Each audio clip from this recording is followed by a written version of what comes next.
Most welcome dear students, आप सभी लोगों का स्वागत है आपके अपने यूट्यूब चैनल डीजे सर पर। आज का ये वीडियो क्लास 12th के बच्चों के लिए बहुत ही इंपॉर्टेंट है, क्योंकि इसमें हम लोग बात करने वाले हैं नागरिक शास्त्र के महत्वपूर्ण आपके क्वेश्चन आंसर के बारे में।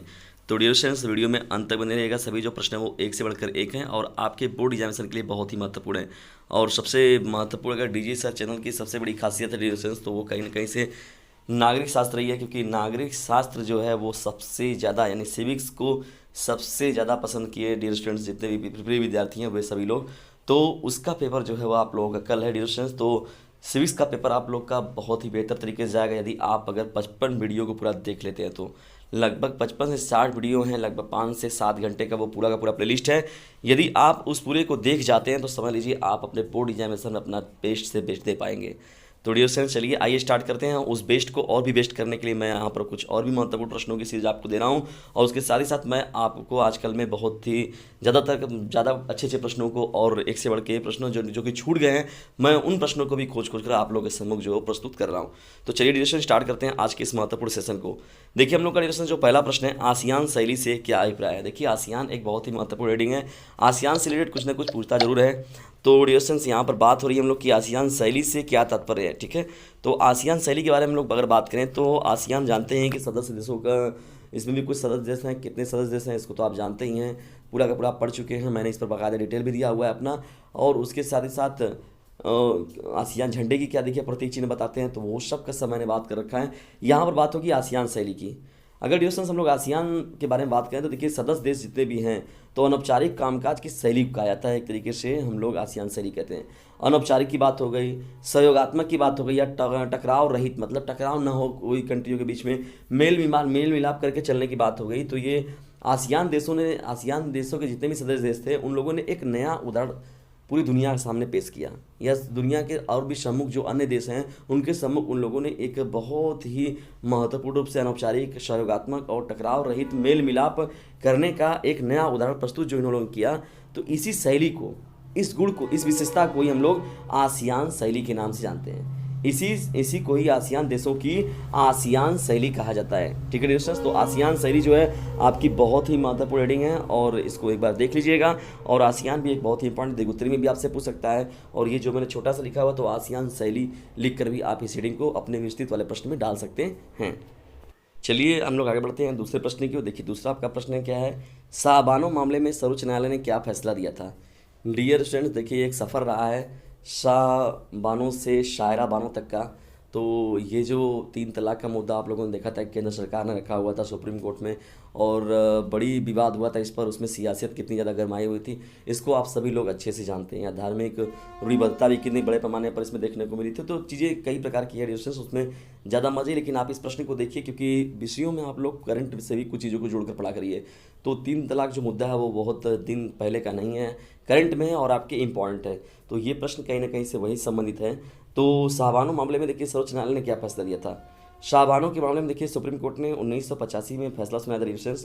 कोर्ट ने सुनवाई के बाद अपना फैसला सुनाते हुए शाहबानो के हक में फैसला देते हुए मोहम्मद खान को गुजारा भत्ता देने का आदेश दिया। सन 1978 में शाहबानो ने जब 3 तलाक और गुजारा भत्ता के लिए आवाज़ उठाई थी तब देश में मोरारजी देसाई प्रधानमंत्री थे। यानी मोरारजी देसाई देखिए ये बहुत ही महत्वपूर्ण प्रधानमंत्री रहे हैं, और साथ ही साथ भारत और पाकिस्तान दोनों ही देशों के सर्वोच्च सम्मान से इन्हें सम्मानित भी किया जा चुका है मोरारजी देसाई को, इसलिए ये व्यक्तित्व बहुत ही महत्वपूर्ण है। और 1978 में शाहबानो ने जब 3 तलाक और गुजारा भत्ता के लिए आवाज़ उठाई थी तब उस समय प्रधानमंत्री कौन थे, मोरारजी देसाई थे। तो मोहम्मद खान को गुजारा भत्ता देने का आदेश दिया गया था। अब देखिए 3 तलाक का जो मुद्दा था वो भी एक बार, दो बार, 3 बार, लगभग ये 34-35 साल पुराना मुद्दा था। देखिए 1985 में शुरू हुआ था, अब 15 साल तो आपका उधर ही चला गया। अब पता चला कि आपको 20 साल इधर खड़े खड़े इधर मिल रहा है, 20 से 21 साल, तो लगभग 34 से 35 साल के बाद देखिए फिर आपका ये फैसला इस पर आया। 2-3 बार ये सुप्रीम कोर्ट में गया था, वहाँ से मैटर वापस चला आया था।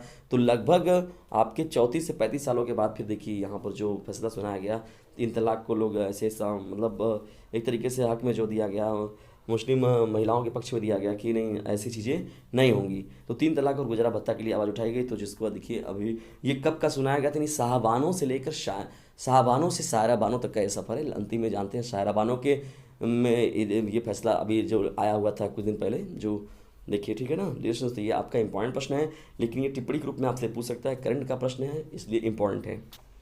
चलिए हम लोग आगे बढ़ते हैं और देखते हैं तीसरे प्रश्न को। देखिए तीसरा हम लोग का प्रश्न क्या है, किस प्रधानमंत्री कार्यकाल में भारत में आर्थिक उदारीकरण की नीति लागू की गई थी?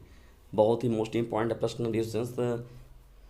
देखिए, जिस समय ये आर्थिक उदारीकरण की नीति लागू की गई थी तो उस समय पीवी नरसिंह राव जो थे भारत के प्रधानमंत्री थे और मनमोहन सिंह वित्त मंत्री थे। बहुत ही महत्वपूर्ण था डियर स्टूडेंट्स वो दौर। बहुत ही ज़्यादा समस्या थी, आर्थिक संकट में बुरी तरीके से हम लोग का जो देश था वो फंस चुका था, जिसको बाहर निकालने में उसलिए उस समय वित्त मंत्रालय, देखिए प्रधानमंत्री के रूप में तो हम लोग मनमोहन सिंह को भले ना याद करें या जैसे भी उनका कार्यकाल रहा है, लेकिन वित्त मंत्री के रूप में कहा जाए तो मनमोहन सिंह एक बहुत ही बड़े बुद्धिमान वित्त मंत्री में एक हैं। ठीक है डियर फ्रेंड्स, तो यहाँ पर जो पीवी नरसिंह राव उस समय भारत के प्रधानमंत्री थे और वित्त मंत्री कौन था? मनमोहन सिंह थे। इससे पहले देश एक गंभीर आर्थिक संकट के दौर से गुजर रहा था और इसी संकट ने भारत के नीति निर्माताओं को नई आर्थिक नीति को लागू करने के लिए मजबूर कर दिया था, जिसे आर्थिक उदारीकरण की नीति कहते हैं। ठीक है दोस्तों, और इसे लागू किया गया और इसे इस प्रकार से देखा गया कि कैसे, मतलब उस समय अगर वित्त मंत्रालय के रूप में अगर मनमोहन सिंह को अगर नहीं रहे होते तो उस समय मतलब और भी चीज़ें विचित्र हो सकती थी, लेकिन उन लोगों ने अपने जितने भी बुद्धि विवेक को उस समय परिचय दिया था वो वाकई में बहुत काबिल तारीफ था। तो तीसरा प्रश्न भी डिस्कशन आप लोग का बहुत ही महत्वपूर्ण है। चलिए डिस्कशन हम लोग आगे बढ़ते हैं, देखते हैं चौथे प्रश्न क्यों। देखिए सभी जो प्रश्न बहुत ही महत्वपूर्ण है और ये सेशन जो डिस्कशन ज़्यादातर देख रहे हैं करंट अफेयर्स से चीज़ें रिलेटेड जोड़कर मैं बता रहा हूँ आपको। और हालांकि प्रश्न पुराने हैं, पुरानी घटनाएं हैं, लेकिन करंट में भी इन ये चर्चा में है, तो इसलिए डिस्कशन ये प्रश्न भी आपका इंपॉर्टेंट हो जाएगा। चौथा देखिए आपका प्रश्न क्या है, हुर्रियत कॉन्फ्रेंस क्या है? हुर्रियत कॉन्फ्रेंस क्या है? ये आपका प्रश्न संख्या 4 है, बहुत ही इंपॉर्टेंट है। हुर्रियत कॉन्फ्रेंस देखिए डिस्कशन का कहा जाए तो मुख्यतः ये जम्मू कश्मीर में चरमपंथी संगठनों से संघर्ष कर रही भारतीय सेना की भूमिका पर सवाल उठाने के अलावा मानवाधिकार की बात करती है। भारतीय सेना की कार्रवाई को सरकारी आतंकवाद का नाम देती है और कश्मीर पर भारत के शासन के खिलाफ हड़ताल और प्रदर्शन करती है।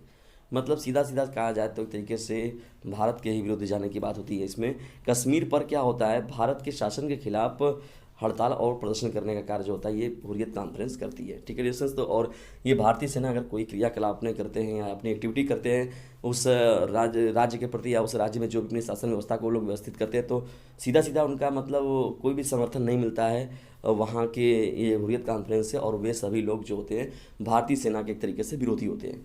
ठीक है डिस्टेंस, और वो उनकी बातों को एक आतंकवाद का रूप देते हैं कि नहीं ये सेना नहीं है, सैनिक नहीं है, हमें बचाने वाले नहीं है, बल्कि ये लोग हमारे लिए आतंकवाद का काम करते हैं, हमारे खिलाफ या हमारे लिए ये लोग क्या हैं, आतंकवादी की तरह हैं। तो लिसन ये हुर्रियत कॉन्फ्रेंस जो है बहुत ही इंपॉर्टेंट हेडिंग ये पूछ सकता है। और जान रहे जम्मू कश्मीर लेटेस्ट मुद्दा है, बहुत ही और हमेशा चर्चा में रहने वाला है, और इस समय भी जान रहे माहौल वहाँ पर भी सही तो है नहीं। अभी देख रहे हैं कश्मीर वाला मूवी, कश्मीर फाइल को कौन मूवी आई थी ना, अभी आई हुई है, भी बड़ा चर्चा में उसको लोग लिए हैं, और माहौल अभी भी देखा जाए तो वहाँ का बहुत ही गड़बड़ चल रहा है जम्मू कश्मीर का। तो रिलेशन इसलिए ये प्रश्न जो है बहुत ही इंपॉर्टेंट हो जाता है। और लेटेस्ट में अभी देख रहे हैं वहाँ पर कि जो केंद्र शासित राज्य लद्दाख और जम्मू कश्मीर को बनाया भी गया, तो इसलिए ये प्रश्न जो है इंपॉर्टेंट आपका हो जाएगा ना। वहाँ की हुर्रियत कॉन्फ्रेंस होती है हमेशा जो हाईलाइटेड रहती है, इसलिए ये प्रश्न भी आपका हाईलाइटेड प्रश्नों में एक रखा गया डिस्कशन, इसलिए इस प्रश्न को भी आप लोग ज़रूर देख लीजिएगा। चलिए डिस्कशन से हम लोग आगे बढ़ते हैं और देखते हैं पांचवें प्रश्न को, नई कृषि नीति सरकार ने क्यों अपनाई? नई कृषि नीति अब सरकार ने क्यों अपनाई? भाई जाहिर सी बात है, नई नीति को क्यों क्यों लाते हैं लोग, क्योंकि पुरानी चीज़ें क्या हो जाती हैं, गड़बड़ हो जाती हैं, खराब हो जाती है, कुछ जो दोष पाए जाते हैं उसमें, इसीलिए नई नीति को स्वीकार करता है कोई भी देश, कोई भी शासन, कोई भी सत्ता जो होती है। तो नई कृषि नीति सरकार ने क्यों अपनाई? देखिए कृषि क्षेत्र में आई निराशा की वजह से मजदूर किसान जो थे गाँव से निकलकर शहरों की तरफ पलायन कर रहे हैं। नई मोदी सरकार के लिए कृषि क्षेत्र की समस्याओं को दूर करना बड़ी प्राथमिकता है। सरकार बनते ही प्रधानमंत्री कृषि सम्मान योजना के दायरे को बढ़ाया गया है, इससे देश के हर किसान को शामिल करने की मंजूरी दी गई है। तो नई कृषि नीति को देखिए मुख्य रूप से अगर देखा जाए तो भारत सरकार ने 28 जुलाई 2000 को राष्ट्रीय कृषि नीति की घोषणा की थी। तो मुख्य रूप से देखिए यहाँ पर भाई जो प्रधानमंत्री नरेंद्र मोदी जी का जो शासनकाल है वो तो आपका आया है सन 2014 से, लेकिन ये जो राष्ट्रीय कृषि नीति की जो बात की गई है वो 28 जुलाई 2000 को ही पास कर दिया गया था कि अब इस नई राष्ट्रीय कृषि नीति के आधार पर ही काम होगा, और इसको बढ़ाने के लिए अपने हिसाब से जो भी शासन सत्ता है वो अपने हिसाब से इसमें फेरबदल करते रहते हैं, कभी कभी उसमें अपने लाभ के लिए, अपने प्रॉफिट के लिए, अपने नुकसान के लिए, मतलब जो भी कभी वहाँ के मतलब भारतीय किसानों के लिए। लेकिन जानते हैं किसान, मैं खुद भी एक डीलरशिप में खुद भी एक किसान हूँ, लेकिन देखा जाए तो किसानों की स्थिति वाकई बहुत ही दुर्लभ है, बहुत ही दयनीय है। अगर देखा जाए चाहे उनकी पैदावारी को लेकर हो, चाहे उनके वास्तव में देखा जाए तो श्रम है, श्रम तो बहुत है, लेकिन श्रम के अकॉर्डिंग जो है और जो व्यवस्थाएं हैं, सुविधाएं हैं, वो वास्तव में देखा है तो किसानों को नहीं मिल पाती हैं। तो पांचवा डिवीजन जो आप लोग का प्रश्न है बहुत ही महत्वपूर्ण है, नई कृषि नीति सरकार ने क्यों अपनाई। तो ये डिवीजन 28 जुलाई 2000 को राष्ट्रीय कृषि नीति को अपनाया किया गया था या घोषणा इसका किया गया था, और कुछ महत्वपूर्ण जो कदम उठाए गए हैं और इसमें कैसे फसलों की पैदावार को बढ़ाया जाए, कैसे उत्पादकता को बढ़ाया जाए, कैसे उच्च कोटि की व्यवस्थाओं को हम लोग उपलब्ध करा सके। तो ये पूरी की पूरी ओवरऑल बातें जो होती है डिविजन्स वो नई कृषि नीति में बात की गई है। चलिए आगे बढ़ते हैं और देखते हैं छठवें प्रश्न को। देखिए डिविजन्स हम लोग का छठवां प्रश्न क्या है, भारतीय विदेश नीति के आधारभूत सिद्धांत क्या हैं। देखिए डिविजन्स यहाँ पर 5 प्रमुख सिद्धांत हैं ना, और इसको हेडिंग वाइज भी बनाकर आप अगर दीर्घ उत्तरी में पूछा जाएगा तो वहाँ पर हेडिंग वाइज लिखना होगा। ये 5 हेडिंग यदि आप लिखेंगे तो उसके अंदर आप मटेरियल तो भर ही लेंगे। पहला देखिए पॉइंट क्या हो जाएगा, दूसरे की क्षेत्रीय अखंडता और संप्रभुता के लिए पारस्परिक सम्मान करना। भाई भारत देश हो और उसके अंदर सम्मान की बात ना हो, ऐसा हो ही नहीं सकता। दूसरी महत्वपूर्ण जो बात इसमें है परस्पर गैर आक्रामकता, ठीक है। तीसरा जो महत्वपूर्ण इसमें बात है परस्पर गैर हस्तक्षेप। चौथा जो है समानता और पारस्परिक लाभ, और पांचवा जो है शांतिपूर्ण सहअस्तित्व, ठीक है ना। तो यहाँ पर डिविजन से ये 5 देखिए महत्वपूर्ण रूप से भारतीय विदेश नीति के आधारभूत सिद्धांत हैं। और दीर्घ उत्तरी में भी यह प्रश्न अगर पूछ सकता है आपका, क्योंकि हेडिंग अगर आप याद रखते हैं तो इसके अंदर मटेरियल आप भर सकते हैं। 5-5 लाइन, 8-8 लाइन, 10-10 लाइन आप लोगों ने भर दिया और ये 5 हेडिंग के अकॉर्डिंग, तो फिर आप लोगों को बेहतर नंबर पाने से कोई नहीं रोक सकता। चलिए डिविजन से हम लोग बढ़ते हैं हम 7वें प्रश्न की ओर देखिए, और आज के सेशन का हम लोग का अंतिम प्रश्न भी रहेगा, लिब्रहान आयोग क्या है। लिब्रहान मत समझिए, लिब्रहान रहेगा यहाँ पर। तो लिब्रहान आयोग क्या है, देखिए नीचे मैंने उत्तर में आप लोग का सही कर दिया। तो ये से लिब्रहान समझिए कैसे। तो लिब्रहान आयोग क्या है, कैसे कैसे, अगर ये सभी देखिए लिब्रहान मत समझिएगा, अब्राहम लिंकन को मत समझिएगा डिविजन्स। ये लिब्रहान आयोग जो है वो दूसरी चीज़ है और इम्पॉर्टेंट है क्योंकि पूछ सकता है ये। क्योंकि देखिए कुछ ऐसे भी हेडिंग रहती है, कुछ ऐसे भी टॉपिक रहते हैं जिनको हम लोग जानते नहीं हैं, लेकिन वो पता चला कि हमारे मुद्दों को लेकर बहुत विशेष रूप से वो प्रश्न रहते हैं, लेकिन हम उन प्रश्नों को ध्यान नहीं दे पाते हैं और बाद में एग्जाम में आया था तो हम लोग वहाँ पर फंस जाते हैं, अरे इसका तो मैंने नाम ही नहीं सुना। तो मैंने डिविजन्स उन सभी प्रश्नों को सिलेक्ट किया हुआ है। देखिए जितने भी आपके ओवरऑल थे वो सीधे सीधे प्रश्न थे, मैंने उन सभी को तो बहुत पहले ही आप लोग को हल करा रखा है डिविजन्स। आप जाइए 55 जो प्ले लिस्ट बने हुआ उन पर देखेंगे तो आपको पूरा खुद ही समझ में आएगा। लेकिन यहाँ पर जो मैंने बना रखा है कि वे प्रश्नों को जो कि ज़्यादा चर्चा में नहीं लेकिन बोर्ड एग्जामिनेशन में अक्सर वो प्रश्न आ जाते हैं और उन नामों को आप नहीं जानते और कन्फ्यूज हो जाते हैं। तो चलिए कुछ वैसे ही प्रश्न हमारा यहाँ प्रश्न के साथ भी है, लिब्रहान आयोग क्या है। निरसन देखिए लिब्रहान आयोग जो है वो बाबरी मस्जिद ढांचे से संबंधित है, और लिब्रहान आयोग जो किया गया था वो भारत सरकार द्वारा सन 1992 में अयोध्या में विवादित ढांचे बाबरी मस्जिद के विध्वंस की जांच पड़ताल के लिए गठित एक जांच आयोग है, जिसका कार्यकाल लगभग 17 वर्ष लंबा था। भारतीय गृह मंत्रालय के एक आदेश से 16 दिसंबर 1992 को इस आयोग का गठन किया गया था। तो जिससे जो बाबरी मस्जिद का विध्वंस हुआ था तो ये क्यों किया गया, कैसे किया गया, कौन इसके पीछे मुख्य रूप से कारण थे, तो इनका पूरा ओवरऑल जांच करने के लिए जो बात की गई थी, जिस आयोग का गठन किया गया था उसे ही हम लोग लिब्रहान आयोग कहते हैं। जानते हैं डिविजन्स की पहली बात तो बाबरी मस्जिद को लेकर देखिए अब कितना बड़ा फैसला भी आया, अयोध्या में राम मंदिर का फैसला आया। तो इस फैसले के अकॉर्डिंग अगर देखा जाए तो आप इस प्रश्न को देख कर जाइएगा, क्योंकि लिब्रहान आयोग जो है वो भी कहीं ना कहीं से अयोध्या मामले का एक महत्वपूर्ण घटनाक्रम रहा है, इवेंट्स रहा है, ठीक है। तो इसलिए डिविजन्स ये प्रश्न जो है आपका इंपॉर्टेंट हो जाएगा। तो डिविजन्स ये रहे 7 महत्वपूर्ण नागरिक शास्त्र के मोस्ट इंपॉर्टेंट लघु उत्तरीय प्रश्नों की आज की सीरीज आपको कैसी लगी इसके बारे में कमेंट बॉक्स में ज़रूर बताएं, और वीडियो थोड़ा सा भी आप लोग के हेल्पफुल लगा हो तो इसे लाइक ज़रूर करें और अपने क्लासमेट पर शेयर जरूर करें, और चैनल पर नहीं तो चैनल को सब्सक्राइब करना बिल्कुल भी ना भूलिएगा। और ये एक बात याद रखिएगा कि सिविक्स के जितने भी मोस्ट इंपॉर्टेंट मैंने बना रखे हैं उन सभी को देख कर जाइएगा, क्योंकि देखिएगा मैक्सिमम जो प्रश्न होंगे लगभग अगर आप 55% को पूरा देख जाते हैं तो लगभग आप समझ लीजिए पूरा का पूरा पेपर कंप्लीट करके आएंगे, ठीक है डिविजन्स। बहुत रेयर में ही कोई ऐसा एक प्रश्न होगा जो कि आपसे छूट पाएगा, ठीक है डिविजन्स। तो एक बार आप लोग, समय कम है बिल्कुल भी नहीं है, अभी आप लोग 2 से 5 तो आज का जो आपका कार्यकाल रहा है वो समाजशास्त्र में ही चाहे चला जाएगा या जाएगा, तो लेकिन और आप लोग को तो फिर 5 बजे आने के बाद 1 घंटे रेस्ट के बाद तुरंत नागरिक शास्त्र के लिए लग जाइएगा और डिविजन्स चप कर एकदम पढ़िएगा, रात भर समझ लीजिए। और एक बार पूरा का पूरा रिकॉल अगर आप कर लेते हैं, सुबह 2 3 4 5 घंटे आप पढ़ लेंगे, कल का जो है वो बहुत ही महत्वपूर्ण दिन है सिविक्स का। और जानते हैं कि कल सबसे बड़ी परीक्षा जो है डीजे सर चैनल की खुद है, क्योंकि डीजे सर चैनल की जो मुख्य पहचान बनी हुई है डिविजन्स वो सिविक्स विषय को लेकर ही बनी हुई है। तो सिविक्स को उसकी सही पहचान दिलाने के लिए और इस डीजे सर चैनल को सही पहचान दिलाने के लिए पूरा प्लेलिस्ट जरूर देखिए और नागरिक शास्त्र के इस महत्वपूर्ण लिंक को अपने क्लासमेट पर भी शेयर जरूर कीजिए। जल्दी मिलते हैं हम लोग नेक्स्ट वीडियो में, तब तक के लिए टेक केयर, गुड बाय, जय हिंद, जय भारत।